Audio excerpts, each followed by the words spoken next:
এগুলো দিয়ে আবার কি করছো? এটা গাছের একটা সার তৈরি হচ্ছে।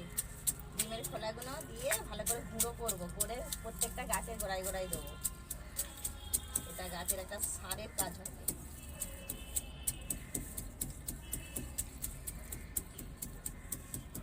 এটা পুরো গুঁড়ো করে করে নিতে হবে, নিয়ে প্রত্যেকটা গাছের গোড়ায় ভালোভাবে দিয়ে দিতে হবে।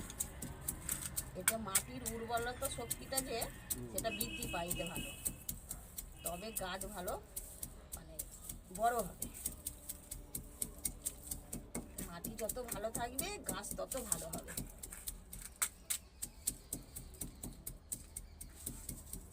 রোজের ওই জন্য ডিমের খোলাগুলো জমিয়ে রেখে দিয়ে আনি।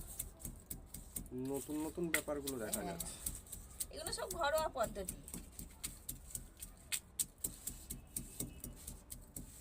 এতে গাছের ক্ষতি হবে না, এটা উপকার হবে।